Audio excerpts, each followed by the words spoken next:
Hot takes with the good robot. Hot takes with the good robot. Welcome to our third episode of the Good Robot Hot Takes. Every 2 weeks, Kerry and I are going to be giving our hot take on some of the biggest issues in tech. This week, we're talking about recruitment AI. If you're a graduate or a job seeker, you may have encountered AI used to do a video interview. This means that AI is being used to assess your performance. But more specifically, a lot of companies claim that AI can strip your gender and your race from your candidate profile during the course of one of these AI-powered video interviews. Do you think that this is legit or a bad use of technology? Well, listen to the episode and you can decide for yourself. We hope you enjoy the show.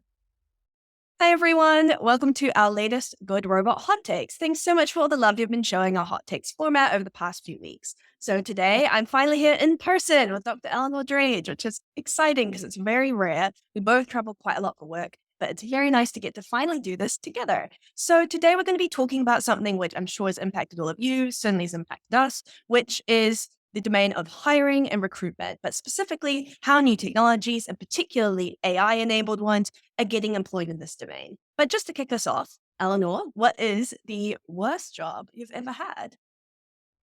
I've had a lot of bad jobs because academia wasn't my first job. I've had some kind of gross jobs, like I was working at the Olympics, putting my hand down these massive vats and declogging drains.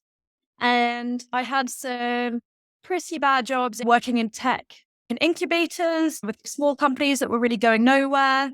I thought I wanted to be a lawyer. My parents were really pushy and then had to bail on law school like a day before. They were really upset about that. So I feel like my career has been really messy and not very organized. And I've done lots of stuff I really, really hated, like law internships. I think it's really helpful for people to hear, though, because I feel like, I know I grew up thinking like, oh, there's one thing you're going to want to be. Like, you want to be a firefighter when you were 4 and you're going to be a firefighter. So I think it's nice sometimes to hear how people fumble their way around lots of different things and then ended up here. Yeah, I was giving a talk recently, and they said, oh, look, this is for people who have really aced the beginning of their career.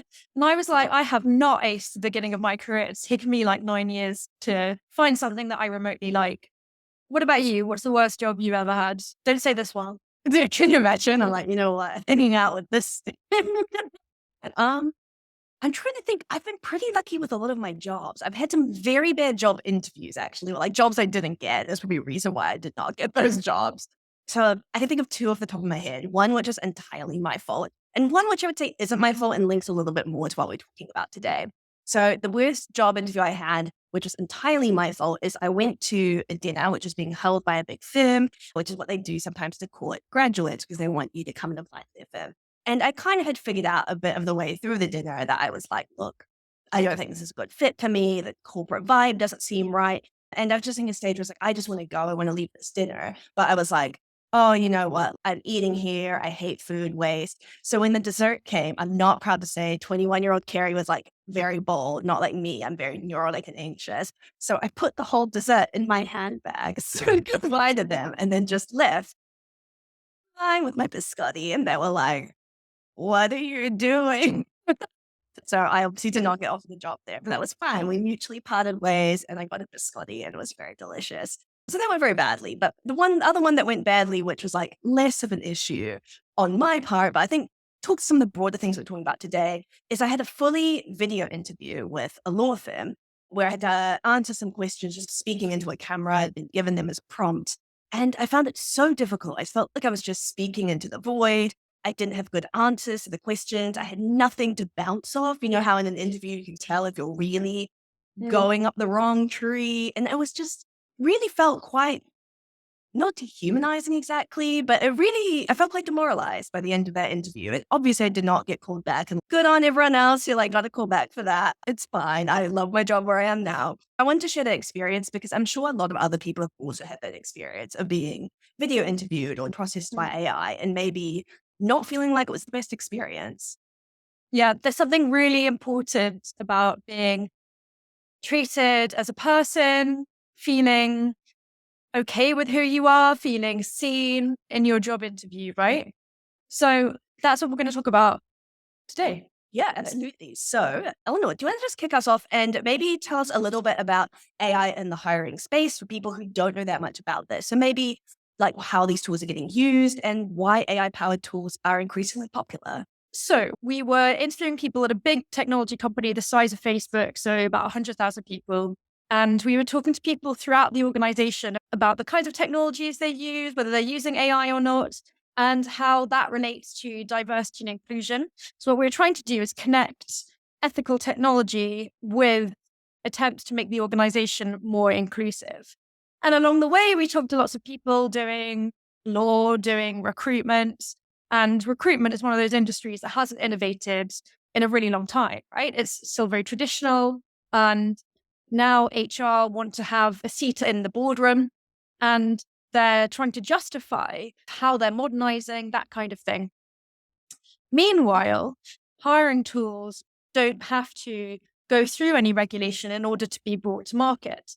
And there are a few exceptions. Yeah, Illinois has an act about video interview tools. And I think I might be wrong. New York's bringing in a new local law, specifically also around video interviews. But again, that's only one quite small use of AI in this space. And even though things like the EU AI Act assign the class recruitment tools as high risk tools, it's still a little bit unclear how that'll get enforced. So even though, it's exciting to see some movement in this space, it's still pretty unregulated. Which means that the technologies that are being used to interview you, if you're a graduate, if you're a candidate, if you're a job seeker, are likely to have not been through proper regulation, because even though the EU AI Act, which is another big body of regulation, is going to regulate hiring tools because it classifies them as high risk, that hasn't been brought into effect yet.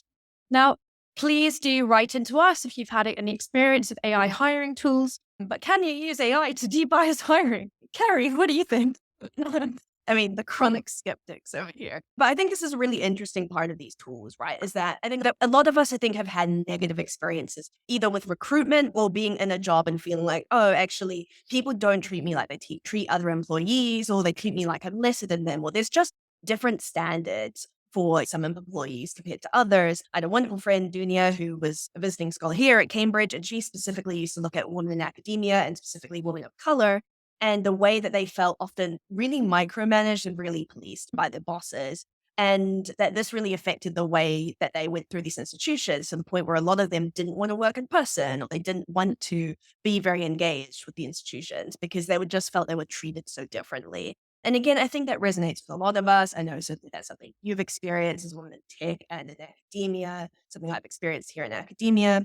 And so there's something that sounds really promising about the idea of a tool that can hire fairly, that isn't going to see some of these things about us that maybe a human recruiter would see and then immediately think, oh, she's not going to be good at that. This is an example of AI being used to solve deep-seated difficult problems. It's really hard to make organizations more diverse. And so understandably, people are looking to AI to solve that problem, right? They're thinking, okay, maybe this tool that claims to be unbiased or to not see race and gender can solve this problem for us. And in a minute, we'll explain how this is an example of techno-solutionism, which is this great term that describes how technology can be seen as the answer, as inevitable, as a way of bypassing all the difficult things it takes to make an organization more diverse, like childcare, like improving company culture or the organization's culture so people aren't discriminatory.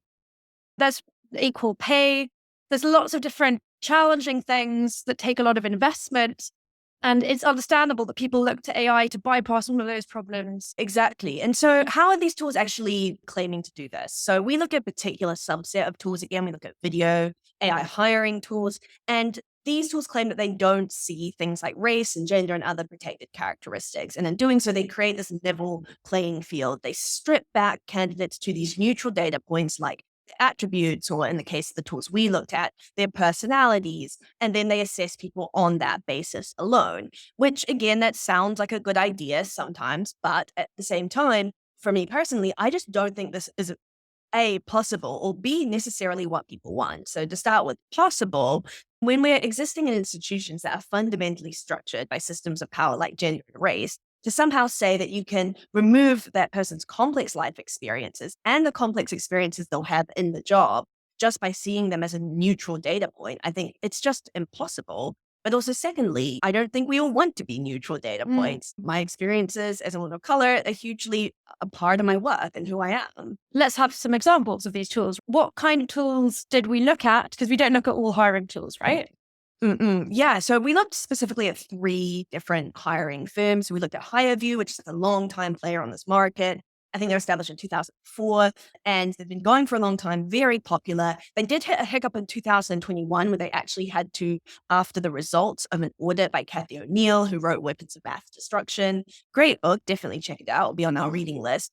After that audit, they had to stop using their AI-powered video function because it was shown to be unreliable or pseudoscientific. More on that later. But HireVue was one of the firms we looked at because despite that hiccup, it really was and is one of the big players in this space. And we also looked at a couple of others, one called My Interview, another called Torio, all working in that video AI space. But you might hear us speckle in a few other tools, things like Sensia, for example, which similarly tries to create more equitable hiring. It's important to note, though, that there's a really, really big range of different kinds of HR tools that are AI-powered, being developed in the workplace. Something, for example, we're not really going to touch on today, but it's really important. It's workplace surveillance. The AI Now report has a really good section on this. I'm going to link that in our transcript and in the show notes if you want to know more about that. We're very much looking at this kind of first stage, the first hurdle, so to speak, and why we think some of these AI tools at that first hurdle can't really do what they say. Yeah, exactly. So we're not saying that AI tools that do hiring are all biased. We were just looking at this claim that they can de-bias hiring by stripping away race and gender, by only looking at personality. And we specifically look at video tools that use the big 5, which is a kind of psychometric testing schema. So what are the big 5? Can I remember?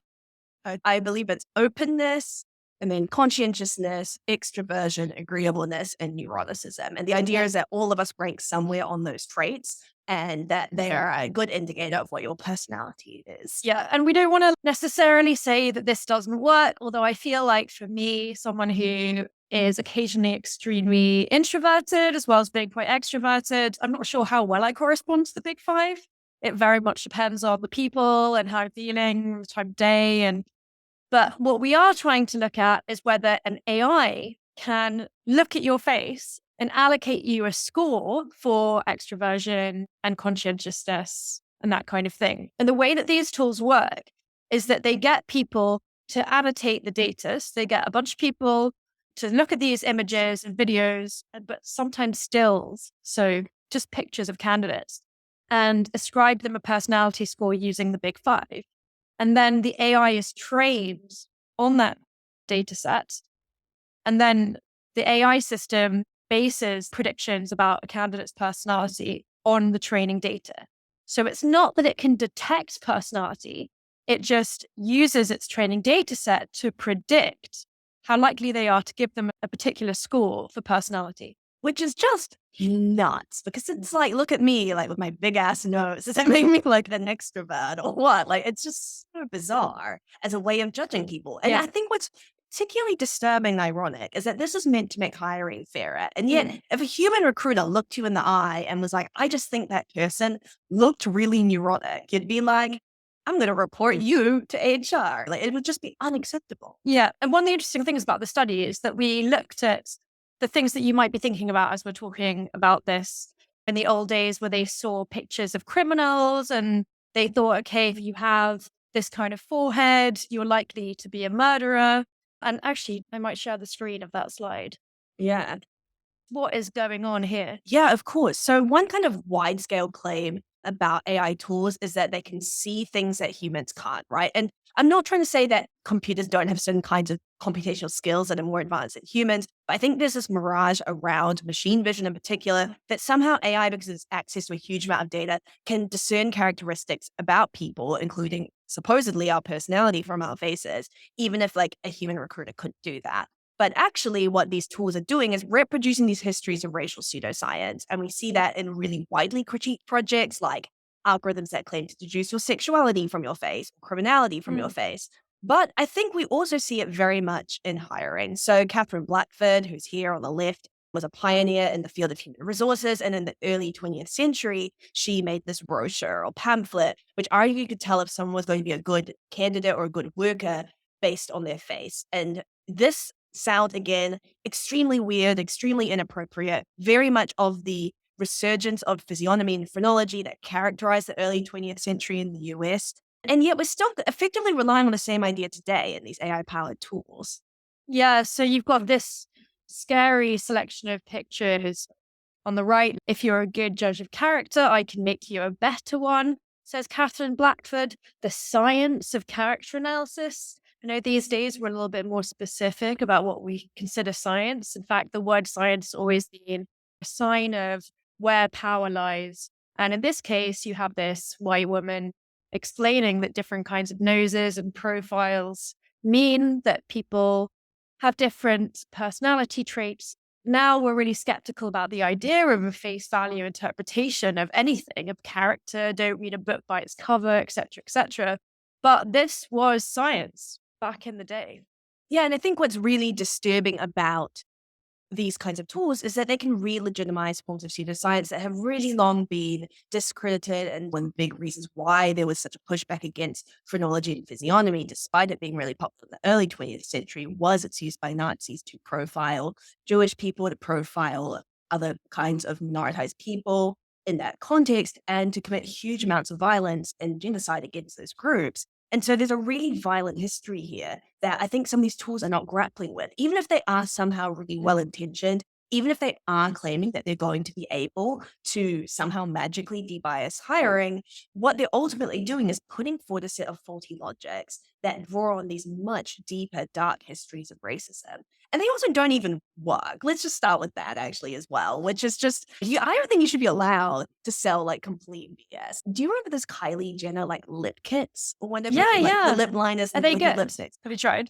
I've tried them like in Boots where I like swatch them sadly and then don't buy them because they're really expensive. But what really pisses me off is that Kylie Jenner for ages sold these lip kits being like, this is what gave me my big lips. The lips very obviously were created with lip filler, right? And again, now I don't think they would deny that. But at the time, they were marketed and sold as this is how you can look like me. And I just don't think you should be allowed to do that, right? Like, I think that was misleading advertising by a long way and also probably influenced heaps of young women and girls to think like all they need to look like that is a product. When we think about hiring technologies, it's just such a fundamental mismatch between what HR professionals think they're buying in and what companies are saying that their products can do. And I think that itself also creates very, very harmful cultures. Yeah, it's about companies being honest about what they're selling. Is this proven science? As in, have there been papers written about it? Is there kind of consensus in the fields that they work?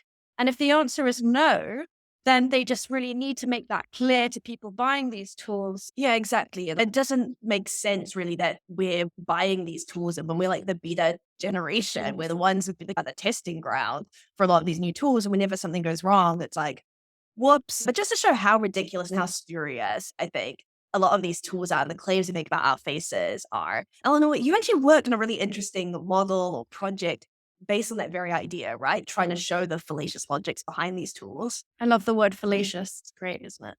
Yes. So I worked with some second year computer scientists at Cambridge, and I wanted them to replicate one of these tools and to see whether it did what it said on the tin.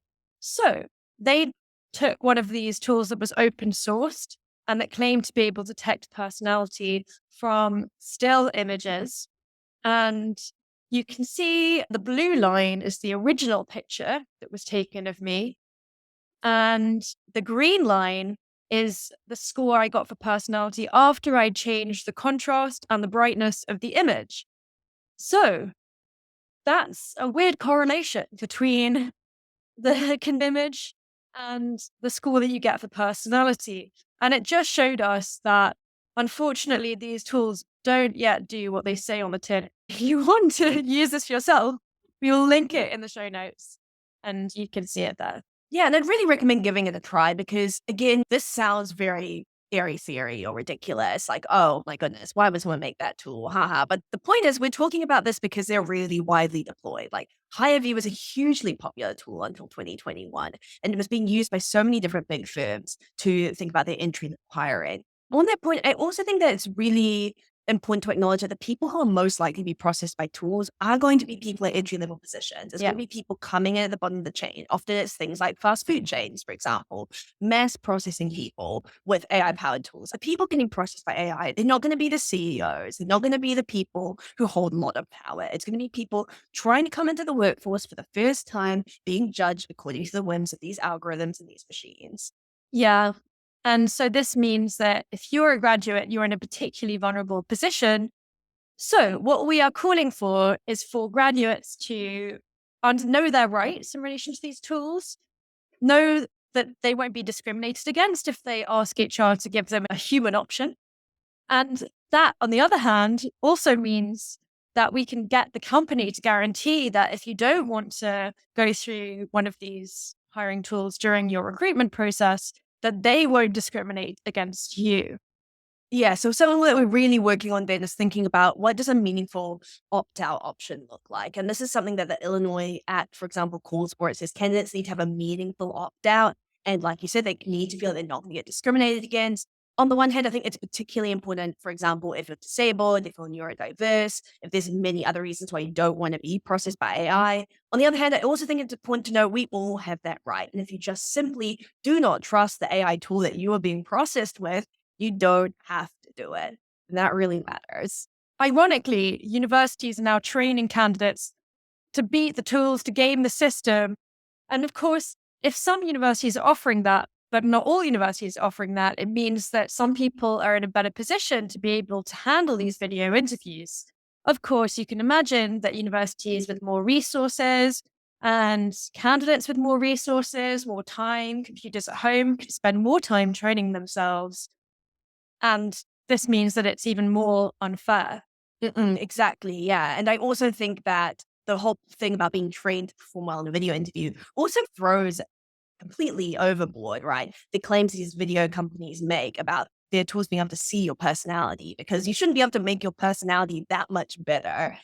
Whatever they're judging better to be. I still don't know how open they want you to be or whatever. But the point that you can somehow change those core scores about yourself just by taking a few lessons about a smile, bless you, a bit more, or to like have better lighting in your house, like that's wild to me. Yeah. And also on a side note, I don't even think Ocean's a very good measure for employability. Like I was talking to my sister-in-law who comes from a psychology background. She's now a therapist. And I gave a lecture in her class in University of Miami. And I remember her being a little bit confused because she was like, oh, why do these tools use Ocean? Because as someone from like a psychology background, like that's not what we would use to try and assess someone's suitability for a job. It's not an adequate metric. And I think this is the issue that we see with a lot of these algorithmic tools and a lot of domains is that they just take a model and automate it. They're not necessarily taking a model that works and automating it, or even the most up-to-date high-end model. They're just taking something that's easy to quantify and turning it into a tool. Yeah. There's no evidence to suggest that hiring tools can do this in a bespoke way with each company. It's difficult to imagine that the tool would change significantly when it was working with company A or company B to produce a different idea of the ideal candidate. But this idea of the ideal candidate or culture fit has long been debunked, right? I know one person who works in something like shipping, and they take candidates to the pub and see if they also can ski and stuff. Like this kind of hideous culture fit. And we know that it's a euphemism for racial, class, gender discrimination. I certainly wouldn't want to be a culture fit in that kind of company. It sounds awful. So if you think about how these tools work and how they collect the keywords of candidates when they speak and see whether those keywords map against the keywords that have been spoken by whoever is their ideal candidate, then you just have people who talk the same, who use the same language, who are expressing themselves in the same way. And that's a very superficial way of judging whether someone can do the job or not, and might not actually be an indication of how valuable they are, of what they can bring that may be different or unique to the job. Exactly. Yeah. And I think that it's so apparent to us that culturally there are such different ways that we express ourselves. There are such different norms about how we talk, what's considered appropriate, what's not considered appropriate, right? My family is very broadly speaking Cantonese. It's partly why these clocks freak me out. I'm a very bad Chinese person, very diasporic, but it's very bad luck. I feel to have this many clocks staring at you, telling you your time is running out. I feel like for Chinese families, very interventionist. They will tell you a lot of things that other family members probably would think are very rude. And this is the same with job candidates, right? Which is in an interview, there are some things which I'm sure are very acceptable to say in one place, but aren't in another. And yet at the same time, what happens though when these tools are scaled up across borders and you have a company like HireVue processing people in New Zealand or Australia or elsewhere, right? Like I'm really skeptical that those tools are going to be able to pick up on those cultural nuances. Or even just in how people vocalize things. Like in New Zealand, I can't remember the like technical name for it, but you end every sentence like this. So it like goes up at the end, but every sentence, whether or not it's a question. And it's something I had to train myself out of because people in the UK were always like, in that really snotty way, is that a question or a statement? And I'd be like, it's a statement. But even just things like that, would the AI think, oh, she's really uncertain of herself? Or is she questioning things? Yeah, we just don't know because, again, there has been no science. Where is the science? Yeah. But that's also the scary thing is that they say that these are really science-backed and they make these like white papers and they make a lot of stuff that looks very sciencey. And yet they don't really have like meaningful facts and figures to back anything up. Yeah, white papers sounds very official, like the government white paper, or very sciencey. And a white paper is usually a public statement about science, about in-depth research. And in fact, it's just a marketing brochure expressed in the language of science, which is definitely misleading, definitely one for you, the Advertising Standards Authority, if you're listening. We really think that the ASA, as they are known, should be equipped to crack down on this kind of absurd way that AI tools are now marketing themselves. So, wait, let's go back to gender studies and critical race theory. Who are the philosophers that inspire us when we come to thinking about what personality is, what race and gender are, and how they figure in the hiring process, how they figure in the hiring process, why they can't just be stripped away or removed? That is a great question. I think some of the people who are really influential for me in this project were definitely people like Sarah Ahmed, people who are really critical about the idea of diversity and how institutions weaponize that. Because again, I think a lot of these tools are being deployed to meet very well meant diversity, equality, and inclusion goals. At the same time, though, I think that this focus on hiring in, say, a lot of people of color without actually listening to people of color in your organization or understanding why they don't stay, to me is really pointless and just sets you up for more failure. And I'm not saying that all departments who use hiring tools are doing that, but this brings us to that techno-solutionism point that you mentioned, which is simply that it's like trying to slap this kind of iron band-aid over what is like a much deeper wound. And unless you address core experiences at a place, you're not going to start to bring about the kind of healing you need to see. What have you been chewing over from gender studies as brought you to think about hiring in a particular way? The amazing Bell Hooks, who is a very famous Black American scholar who talks about ideologies of colorblindness. Now, that may seem a little complicated, but we've all heard someone say, I don't see color. And that's the idea that these tools are trying to bring to life. Just close your eyes and the problem will be solved. But the problem isn't solved by just closing your eyes because people don't want to be unseen. They don't want elements of themselves to be scraped away. We know it's not possible just to not see color. I love my mom, but what was I saying? I mean, we all have a relative and you're like, So what we want these tools to do is just to align with tried and tested diversity inclusion strategies and really good hiring, where you have an assessment day that the people who running the assessment day are representative of the kinds of people that you're looking to employ. So representation, being seen for who you are, knowing that someone's personality has a lot to do with their race, their class, their experience of disability, all these things that come together to make them unique and valuable. So we want these tools to, in some way, love people for who they are and see them generously. And if you're an HR manager, you will know this. We trust your expertise. We know that HR It's very difficult, that people gain all this expertise over time. And so when you are considering whether or not to purchase one of these tools, think, does it align with what I know, with my hard-earned experience? And try and overlook the fact that AI is something that now is just everywhere in the news, that is really hyped, that seems to be able to solve all problems. But we know that you know better. Exactly. And that's something that we actually found when we talked to a lot of HR managers at that firm, is that a lot of them were really concerned about these tools because they couldn't be generous. So they would say, for example, I can tell if a candidate's about to get there and they just need a little bit more time. For example, that's what I found really distressing about that video interview I talked about at the beginning of this episode, was because I had 60 seconds on the clock. I had to finish in 60 seconds. You could see the timer going down, and it panicked me. And I don't think I said what I would have liked to say. Whereas I think maybe if I had a human interviewer, they would have just sat back a little bit. They could have gotten a really good answer.